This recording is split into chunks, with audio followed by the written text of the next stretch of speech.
इसमें बेटा आपके क्वेश्चन भी ऐड है 15 जून के, पिछले के भी क्वेश्चन ऐड हैं और पिछले क्वेश्चन ऐड होने के साथ साथ आपका पूरा टोक्यो ओलंपिक इसके अंदर ऐड है। तो कुछ क्वेश्चन इसके अंदर ऐड है, आपको उसका पहले तो मैं आपको 15 जून की खबर बता देता हूं बेटा क्या है।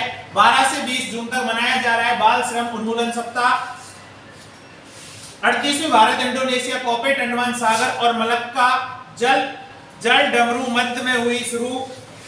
बांग्लादेश की रबाब फातिमा बनी संयुक्त राष्ट्र की अवर महासचिव।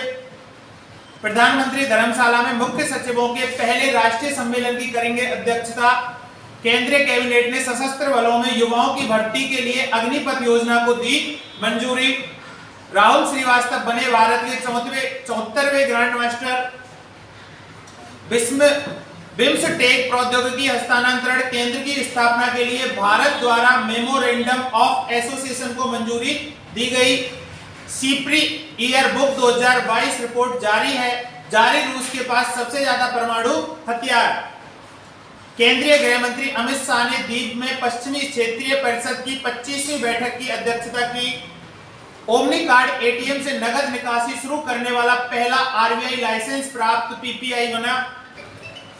श्रीलंका के एंजेलो मैथ्यूज और पाकिस्तान की तुबा हसन मई 2022 के लिए ICC players of the month बने। पहला क्वेश्चन आपका, राष्ट्रीय बाल अधिकार संरक्षण आयोग एनसीपीसीआर द्वारा बाल श्रम उन्मूलन सप्ताह मनाया जा रहा है। तो देखो मैंने आपको लिखाया था कुछ दिन पहले बाल श्रम दिवस, मैंने आपको लिखाया था कि बाल श्रम दिवस कब मनाया जाता है। तो बाल श्रम दिवस मैंने आपको बताया था कितना, 12 जून बताया था नहीं बताया था। बाल श्रम दिवस आपको 12 जून मैंने बताया था। तो आपका आंसर आपको समझ में आ जाना चाहिए कि सप्ताह 12 जून से 20 जून तक सप्ताह क्लियर हो जाएगा। तो राष्ट्रीय बाल अधिकार संरक्षण आयोग एनसीपीसीआर द्वारा बाल श्रम उन्मूलन सप्ताह मनाया जा रहा है। आपसे पहला क्वेश्चन यही बनता है बेटा, बाल श्रम उन्मूलन सप्ताह किसके द्वारा मनाया जा रहा है? राष्ट्रीय बाल अधिकार संरक्षण आयोग के द्वारा आपका बाल सप्ताह मनाया जा रहा है। तो देखो बेटा बाल श्रम उन्मूलन सप्ताह कब से कब तक? 12 जून से 20 जून तक, जो कि अमृत महोत्सव की 75वीं वर्षगांठ के उपलक्ष्य पर 75 स्थानों पर बनाया जा रहा है। इसको कितनी जगह पर बनाया जा रहा है बेटा? 75 स्थानों पर बनाया जा रहा है। आपसे पूछे किसके द्वारा बनाया जा रहा है? राष्ट्रीय बाल अधिकार संरक्षण आयोग के द्वारा इसको बनाया गया। राष्ट्रीय बाल अधिकार संरक्षण आयोग की स्थापना, आपसे पूछे राष्ट्रीय बाल अधिकार संरक्षण आयोग की स्थापना किस अधिनियम से हुई या कब हुई? तो 2005। शिक्षा का अधिकार अधिनियम, शिक्षा का अधिकार अधिनियम कौन सा है आपका? राइट टू एजुकेशन आरटीआई कौन सा है बेटा? 2009। शिक्षा के अधिकार को मौलिक अधिकार में, फंडामेंटल राइट्स, एग्जाम में आने वाला क्वेश्चन बेटा, शिक्षा के अधिकार को मौलिक अधिकार में 86वां संविधान संशोधन 2002 से अनुच्छेद 21A में शामिल किया गया है। तो 86वां संविधान संशोधन हुआ था बेटा कौन सा? 86 संविधान संशोधन, जिसके द्वारा आपके शिक्षा के अधिकार को मौलिक अधिकार में शामिल किया गया है। किसमें बेटा? फंडामेंटल राइट्स, मौलिक अधिकार में शामिल किया गया है। कौन से संविधान संशोधन से? 86वें संविधान संशोधन से, जो कि 2002। एक और कौन से अनुच्छेद में है बेटा? 21A। शोषण के विरुद्ध अधिकार संविधान के कौन से अनुच्छेद में है? शोषण के विरुद्ध अधिकार संविधान के कौन से अनुच्छेद में है? अनुच्छेद 23 और 24। यूपीपीसीएस में आया हुआ क्वेश्चन है बेटा ये वाला। बेगार प्रथा तथा मानव के अंगों का क्रय विक्रय पर रोक संविधान के किस अनुच्छेद में लिखा गया है? मानव के अंगों का क्रय विक्रय, मानव के अंगों का क्रय विक्रय तथा बेगार प्रथा संविधान के किस अनुच्छेद में लिखा गया है? अनुच्छेद 23 के अंदर लिखा गया है। शिक्षा के अधिकार कौन से अनुच्छेद में? अनुच्छेद 21A। कौन से संविधान संशोधन से मौलिक अधिकार के अंदर जोड़े गए? 86वें संविधान संशोधन के द्वारा इनको आपके मौलिक अधिकार के अंदर जोड़ा गया है। अगला क्वेश्चन देखो बेटा, 13 से 24 जून 2022 तक भारत और किस देश के बीच 38वीं समन्वित गश्त कॉर्पोरेट का आयोजन अंडमान सागर और मलक्का जल डमरू मध्य में किया जा रहा है। तो देखो बेटा ये है क्या? कॉर्पोरेट आपकी क्या है? दो देशों के बीच एक गश्त है। क्या है बेटा? दो देशों के बीच एक गश्त। कॉर्पोरेट का मतलब ही क्या होता है? कोऑर्डिनेशन पेट्रोल, यानी कि गश्त, निगरानी करना। क्या करना बेटा? निगरानी करना। जो गश्त देते हैं तो दो देशों के बीच दस्तक। इससे पहले बेटा एक हुई थी इंडिया और बांग्लादेश के मध्य, तो अभी जो हुई है वो किस किस के मध्य हुई है बेटा? इंडिया और इंडोनेशिया। कौन सी? कॉर्पोरेट। तो कौन से नंबर की है? 38वें नंबर की है। आयोजन कहां किया जा रहा है? तो इसका बेटा आयोजन अंडमान सागर प्लस मलक्का में जल संधि में आयोजन इसका किया गया है। 38वें नंबर की है, अंडमान सागर प्लस मलक्का जल संधि में इसका आयोजन किया गया है। कॉर्पोरेट का मतलब क्या होता है बेटा? कोऑर्डिनेशन, पेट्रोल यानी कि गश्त। आपसे बेटा मैं युद्धाभ्यास पूछता हूं जो मैंने आपको लिखा भी रखे हैं। सिम्बैक्स किस किस के बीच एक्सरसाइज है? किन किन दो देशों के बीच एक्सरसाइज है? सिम्बैक्स भारत और सिंगापुर के बीच। अगला धर्म गार्जियन भारत और जापान के बीच। सिटमैक्स नाम से पता चल रहा है बेटा। आई से भारत, टी से थाईलैंड, एस से सिंगापुर। भारत और सिंगापुर थाईलैंड के बीच। डस्टलिक भारत और उज्बेकिस्तान, खंजर भारत और किर्गिस्तान, काजिद भारत और कजाकिस्तान, शक्ति भारत और फ्रांस। शक्ति जो एक्सरसाइज है भारत और फ्रांस के मध्य। मित्र शक्ति भारत और श्रीलंका के मध्य। गरुड़ शक्ति और समुद्र शक्ति, गरुड़ शक्ति और समुद्र शक्ति भारत और इंडोनेशिया के मध्य की एक्सरसाइज है, युद्धाभ्यास है। अगला बेटा करंट दिनांक 16 जून 2022 के इस लेख में चर्चित दैनिक समसामयिक यानी कि कुछ प्रश्न है बेटा आपका। बाल श्रम के खिलाफ विश्व दिवस कब मनाया जाता है? 12 जून। बाल श्रम के खिलाफ विश्व दिवस कब मनाया जाता है? 12 जून। हाल ही में किस मंत्रालय ने सागरमाला यंग प्रोफेशनल योजना शुरू की है? युवाओं के लिए रोजगार वाला 25 युवा। किस किस ने? बंदरगाह, जहाजरानी और जलमार्ग मंत्रालय के द्वारा शुरू की गई थी। अगला क्वेश्चन देखो बेटा, हाल ही में किस, ये हो गया आपका। अगला क्वेश्चन देखो, हाल ही में किस अंतरिक्ष एजेंसी ने दा विंची मिशन की घोषणा की है? किसने की है बेटा? हाल ही में किस अंतरिक्ष एजेंसी ने दा विंची मिशन की घोषणा की है? अगर आपसे क्वेश्चन पूछे तो नासा। हाल ही में स्विट्जरलैंड के लुसाने में आयोजित FIH हॉकी 5S खिताब किस देश ने जीता? मैंने आपको बताया था FIH जो आपका गेम है कुछ डिफरेंस है, इसके अंदर 5 ही खिलाड़ी होते हैं। तो ये किसने जीता है बेटा? आपके भारत ने जीता है। हाल ही में किस देश के संगठन ने कम समय में लंबी सड़क बनाने का गिनीज वर्ल्ड रिकॉर्ड बनाया बेटा? भारत ने। कितना? 105 घंटे में 105 घंटे 33 मिनट में 75 किलोमीटर। पहले ये रिकॉर्ड किसके पास था? कतर दोहा के पास ये रिकॉर्ड था लगभग 10 दिन। हाल ही में पीएम मोदी ने इन स्पेस का उद्घाटन किस शहर में किया है? अहमदाबाद। हाल ही में पीएम मोदी ने इन स्पेस का उद्घाटन किस शहर में किया है? अहमदाबाद। अंतरराष्ट्रीय एल्बिनिज्म जागरूकता दिवस कब मनाया जाता है? कोई बताएगा? वर्तमान तक चांद का सबसे विस्तृत नक्शा किस देश ने जारी किया है? चीन। किसने जारी किया है? चीन ने। जानवरों के लिए निर्मित भारत के पहले कोविड-19 वैक्सीन का नाम एनोकोवैक्स। हाल ही में स्वास्थ्य और परिवार कल्याण मंत्रालय ने FSSAI का कौन सा राज्य खाद्य सुरक्षा सूचकांक जारी किया है?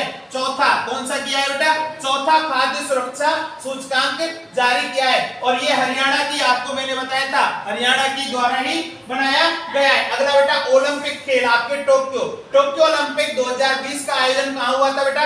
कोरोना महामारी से प्रभावित होकर इसको कब किया गया था? 2021 में किया गया था। लेकिन कहलाते कौन से हैं ये? टोक्यो 2020 ही कहलाते हैं। अंतरराष्ट्रीय बहुखेल आयोजन द्वारा ओलंपिक के 32वें संस्करण का आयोजन हुआ। कौन से नंबर का था? 32वें संस्करण था। कब से कब तक? 23 जुलाई से 8 अगस्त 2021 तक टोक्यो जापान में किया गया, जिसमें 205 देशों के 11,000 से अधिक खिलाड़ियों ने भाग लिया था और 33 खेल व 339 आयोजन हुए। इस बार ओलंपिक खेल के आयोजन के साथ जापान ने वर्तमान तक 4 बार ओलंपिक खेलों का आयोजन किया है, जो टोक्यो 1964, सापोरो 1972 और नागोया 1998 में आयोजित हुए थे। 1964 और 2020 के सफल ओलंपिक खेलों की मेजबानी करने के साथ टोक्यो 2 बार ओलंपिक की मेजबानी करने वाला एशिया का पहला शहर बन गया है। कौन सी बार? 1964 और 2020 टोक्यो ने 2 बार इनका आयोजन किया है। देखो बेटा पदक तालिका में शीर्ष पर 5 देश है। नंबर 1 पर है आपका संयुक्त राज्य अमेरिका। कितने मेडल? 113। स्वर्ण कितने? 39। रजत कितने? 41, यानी कि जो आपके सिल्वर। और ब्रॉन्ज 33। चीन 88 स्वर्ण के साथ दूसरे नंबर, 88 मेडल के साथ दूसरे नंबर पर। स्वर्ण कितने हैं? 38। रजत 32। कांस्य 18। जापान 58 मेडल के साथ स्वर्ण 27, रजत 14, कांस्य 17। ग्रेट ब्रिटेन पहले नंबर पर। संयुक्त राज्य अमेरिका टोटल कितने मेडल जीते 113, चीन 88 मेडल जीतने वाला दूसरे नंबर पर, जापान 58 मेडल जीतने वाला तीसरे नंबर पर, ग्रेट ब्रिटेन 65 मेडल जीतने वाला चौथे नंबर पर और रूसी ओलंपिक समिति 71 मेडल जीतने के बाद पांचवें नंबर पर। आपसे पूछता है टोक्यो ओलंपिक 2020 में भारत की क्या रही थी बेटा? एमसी मैरी कॉम और पुरुष हॉकी टीम के कप्तान मनप्रीत सिंह उद्घाटन समारोह में भारतीय दल के ध्वजवाहक थे। आपसे पूछता है बेटा जो उद्घाटन समारोह था उसमें भारत की तरफ से ध्वजवाहक कौन था? तो याद रखना बेटा एमसी मैरी कॉम और पुरुष हॉकी टीम के कप्तान मनप्रीत सिंह। जब आपका उद्घाटन हुआ तो ये आपके ध्वजवाहक थे। कांस्य पदक विजेता बजरंग पुनिया समापन समारोह में ध्वजवाहक थे। कौन थे बेटा? कांस्य पदक विजेता बजरंग पुनिया। टोक्यो गेम्स 2020 में भारत ने अपने अब तक के सर्वश्रेष्ठ ओलंपिक पदक संख्या का रिकॉर्ड बनाया। कितने? इस बार 7 मेडल भारत ने जीते। ठीक है बेटा, भारत ने 2012 के लंदन ओलंपिक में 6 पदकों के पिछले रिकॉर्ड को तोड़ दिया है। भारत का संपूर्ण देखो बेटा, स्वर्ण पदक नीरज चोपड़ा ने भाला फेंक यानी कि जेवलिन थ्रो में कितना 87.58 मीटर के स्कोर के साथ स्वर्ण पदक हासिल किया है। नीरज की इस जीत से भारत को 121 साल के इतिहास में पहली बार ट्रैक एंड फील्ड में स्वर्ण पदक मिला है। रजत पदक महिलाओं की 49 किलो वेट में बेटा कैटेगरी में भारतोलन मीराबाई चानू जो कि पहला मेडल जिसने भारत को दिलाया था इस ओलंपिक में। पुरुषों की फ्री स्टाइल 57 किलो में कुश्ती में रवि दहिया। अगला बेटा कांस्य पदक विजेता महिला वेल्टरवेट मुक्केबाजी में लवलिन बोरगोन। महिला एकल बैडमिंटन में पीवी सिंधु। पुरुषों की 65 किलोग्राम में फ्री स्टाइल कुश्ती में बजरंग पुनिया। और पुरुष हॉकी भारत पुरुष हॉकी टीम यानी कि भारत ने बेटा 1 स्वर्ण 2 रजत और 4 कांस्य जीते थे। अगर आपसे पूछे बेटा भारत की पुरुष हॉकी टीम का प्रदर्शन तो 41 साल के लंबे सफर के बाद इस ओलंपिक में भारतीय हॉकी टीम ने पदक हासिल कर लिया है। कांस्य पदक के मुकाबले में जर्मनी को 5-4 से पछाड़ दिया। इस मुकाबले में भारत की ओर से सिमरनजीत सिंह ने 2 जबकि रुपिंदर हार्दिक और हरमनप्रीत ने 1-1 गोल दागे। टोक्यो ओलंपिक में 7 पदक जीतकर भारत 48वें स्थान पर रहा है। कौन से नंबर पर रहा है बेटा? भारत 48वें नंबर पर रहा है। यह भारत का पिछली बार से भी सर्वश्रेष्ठ प्रदर्शन रहा है। अगला ओलंपिक जो होगा 2024 में आने वाले क्वेश्चन है बेटा ये। अगला ओलंपिक 2024 में फ्रांस की राजधानी पेरिस में आयोजित होगा। 2024 का ओलंपिक कहां होगा बेटा? फ्रांस की राजधानी पेरिस में आयोजित होगा। यह 33वां ओलंपिक होगा। दिनांक 26 जुलाई से 11 अगस्त 2024 तक इसका आयोजन प्रस्तावित किया गया है। आगे बेटा पता नहीं हो या ना हो। पहले ओलंपिक खेलों का आयोजन कब और कहां हुआ? सबसे पहला जो ओलंपिक खेला गया था बेटा आपका एथेंस ग्रीस वर्ष 1896 में। एथेंस ग्रीस में सबसे पहला ओलंपिक 1896 में खेला गया। आधुनिक ओलंपिक खेलों के जनक किसे कहते हैं? वेरेन पिपरे या कॉर्बेटिन को कहते हैं बेटा। भारत की टीम पहली बार ओलंपिक खेलने कब गई? 1964 में भारत की टीम पहली बार ओलंपिक खेलने गई थी। 1964 में इनसनबुक ऑस्ट्रेलिया में हुआ था। ओलंपिक के लोगों का क्या आशय है बेटा? ओलंपिक के लोगों में विभिन्न रंग के 5 छल्ले जो महाद्वीपों को प्रदर्शित करते हैं। नीला यूरोप को, काला अफ्रीका को, लाल अमेरिका को, पीला एशिया को, हरा ऑस्ट्रेलिया को। ये मैंने आपको लिखा भी रखा है। ओलंपिक खेल आयोजित करवाने वाली संस्था का क्या नाम है? अंतरराष्ट्रीय ओलंपिक समिति। अंतरराष्ट्रीय ओलंपिक समिति IOC। क्या है बेटा? IOC का मुख्यालय कहां स्थित है? ल्यूसाने स्विट्जरलैंड के अंदर इसका मुख्यालय स्थित है। IOC के वर्तमान 2021 के अध्यक्ष कौन है बेटा? वर्तमान में इसके जो अध्यक्ष हैं वो हैं थॉमस कोक इसके अध्यक्ष हैं। हाल ही में किस देश की रबाब फातिमा को संयुक्त राष्ट्र का अवर महासचिव नियुक्त किया गया है? तो बेटा ये बांग्लादेश की है। कहां की? बांग्लादेश की। और इस पद तक पहुंचने वाली बांग्लादेश की पहली महिला, इस पद तक पहुंचने वाली बांग्लादेश की पहली महिला अवर महासचिव यानी कि अंडर जनरल सेक्रेटरी अवर महासचिव रबाब फातिमा को नियुक्त किया गया है। किसके द्वारा नियुक्त किया गया है? एंटोनियो गुटेरेस के द्वारा इसको नियुक्त किया गया है, जो कि वर्तमान में यूएनओ के क्या है बेटा? महासचिव हैं। यूएनओ के क्या है? महासचिव, जो कि कहां के रहने वाले हैं? पुर्तगाल के रहने वाले। कौन? Antonio Guterres. रबाब फातिमा बांग्लादेश की यूएनओ में स्थायी प्रतिनिधि है, जो कि बांग्लादेश की पहली महिला है। हाल ही में एंटोनियो ने अमनदीप गिल को यूएनओ का प्रौद्योगिकी राजदूत घोषित किया है। किसने बेटा? एंटोनियो गुटेरेस ने किसे प्रौद्योगिकी राजदूत घोषित किया है? तो अमनदीप गिल, जो कि भारत के हैं। कहां के बेटा? भारत के। संयुक्त राष्ट्र महासभा की पहली महिला अध्यक्ष कौन थी? भारत की। तो पहली महिला अध्यक्ष कौन थी? विजय लक्ष्मी पंडित। मुख्य वैज्ञानिक सलाहकार अजय कुमार सुद। अंतरराष्ट्रीय न्यायालय का मुख्यालय द हेग, नीदरलैंड। यूएनओ की स्थापना 24 अक्टूबर 1945। मुख्यालय न्यूयॉर्क। और न्यूयॉर्क कहां है आपका? हडसन नदी के किनारे बसा हुआ है। यूएनओ का नवीनतम राज्य, अगर आपसे यूएनओ का नवीनतम राज्य पूछे तो याद रखना बेटा साउथ सूडान, राजधानी जुबा और 193वां देश। विश्व रक्तदाता दिवस, वर्ल्ड ब्लड डोनर डे कब मनाया जाता है? आंसर बेटा 14 जून। विश्व रक्तदाता दिवस हर साल कब मनाया जाता है बेटा? 14 जून को विश्व स्तर पर मनाया जाता है। विश्व रक्तदाता दिवस 2022 का मेजबान देश मेक्सिको है। वैश्विक कार्यक्रम 14 जून 2022 को मेक्सिको सिटी में आयोजित किया गया। विश्व रक्तदाता दिवस 2022 की थीम क्या है? रक्तदान करना एकजुटता का कार्य है, प्रयास में शामिल हो और जीवन बचाएं। ये अब इसका थीम है। 38वां भारत इंडोनेशिया समन्वित गश्ती कहां पर आयोजित किया गया?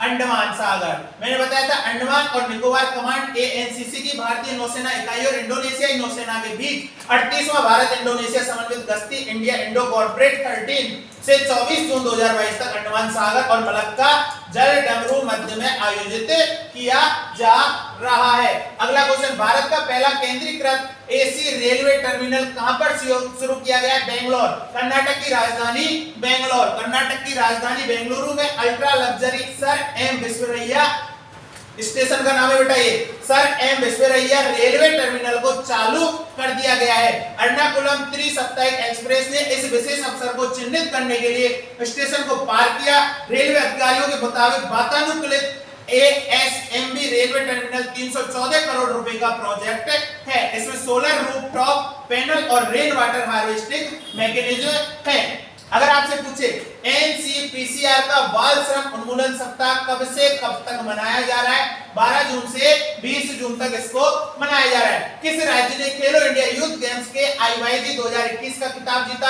आपको अच्छे से पता होगा, हरियाणा। मेजबान हरियाणा ने अंतिम दिन 52 स्वर्ण पदक के साथ खेलो इंडिया यूथ गेम्स का खिताब जीता। हरियाणा ने भी 39 रजत और 40 कांस्य पदक जीते, जिसमें उनका कुल पदक 137 पदक हो गया। ये किसी भी राज्य के द्वारा जीते गए सबसे अधिक पदक है।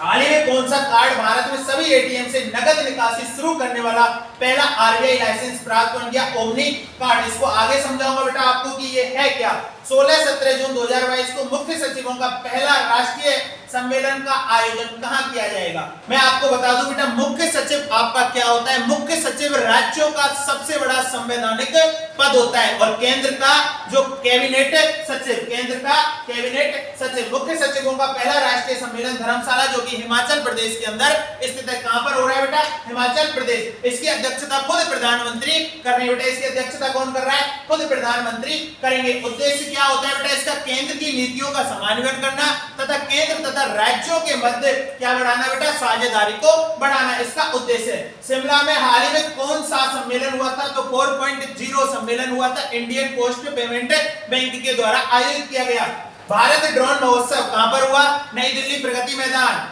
आपका हैदराबाद में बेगमपेट एयरपोर्ट पर कौन सा विंग्स इंडिया सम्मेलन का आयोजित किया गया?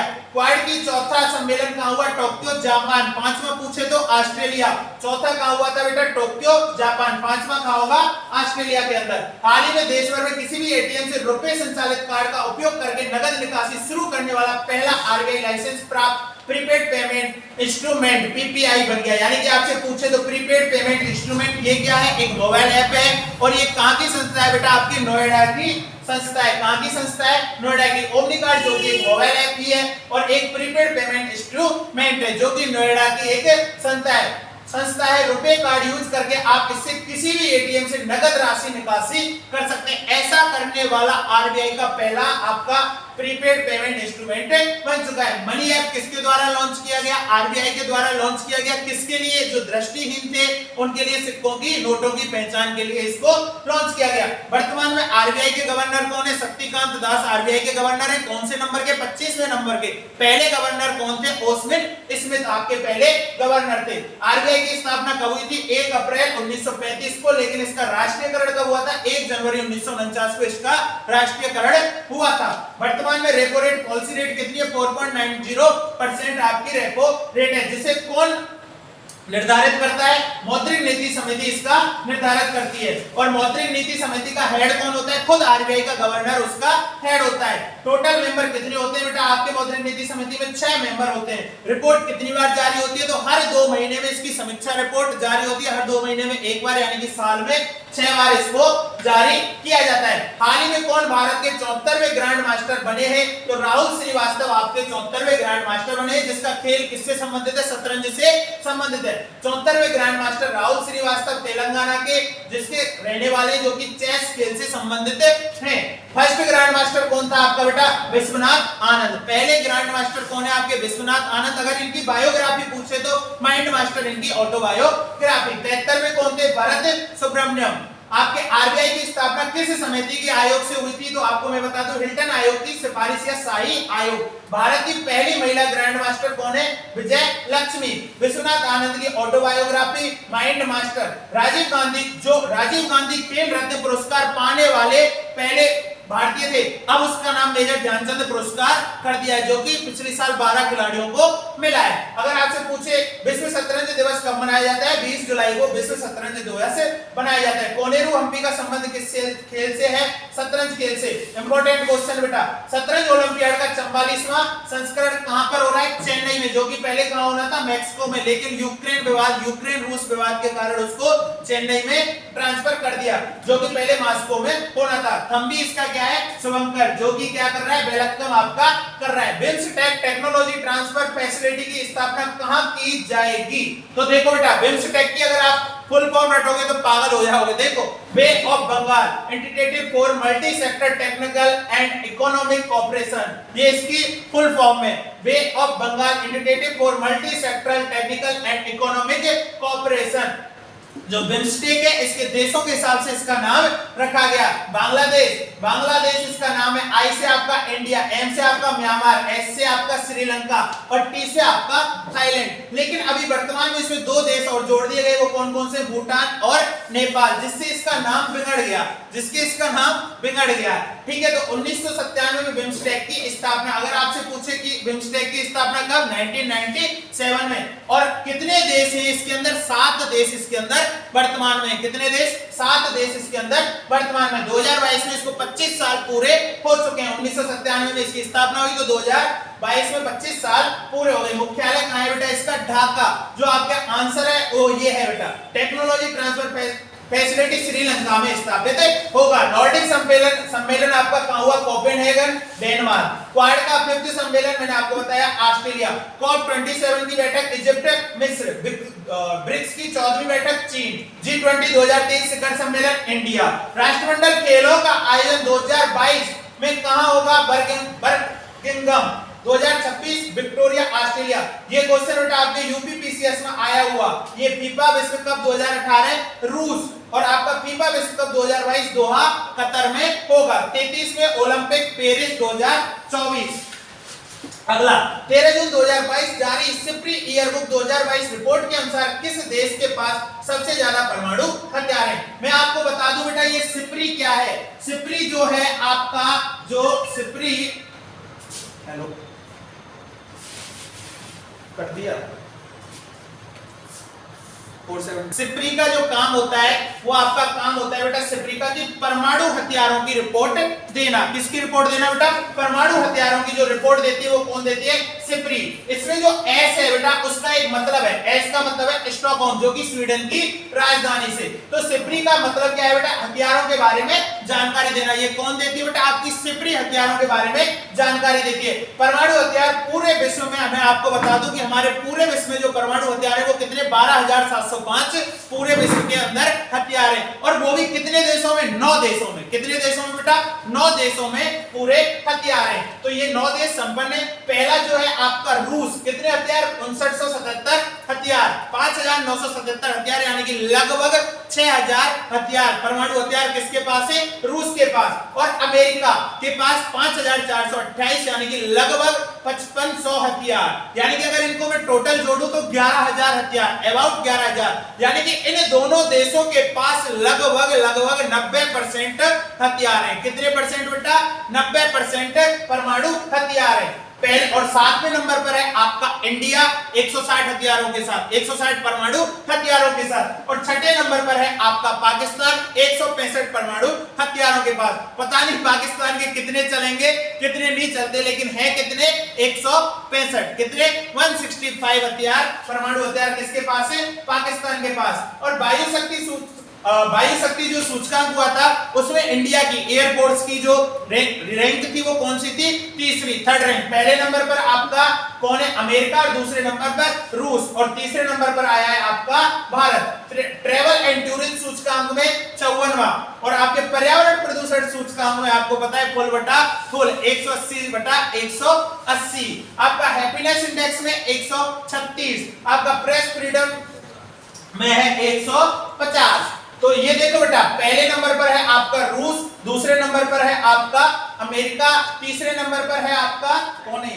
चाइना है शायद। और हमारा भारत देख लो बेटा, 6ठे नंबर पर, वो 7वें नंबर पर भारत है, और 6ठे नंबर पर पाकिस्तान 165 160।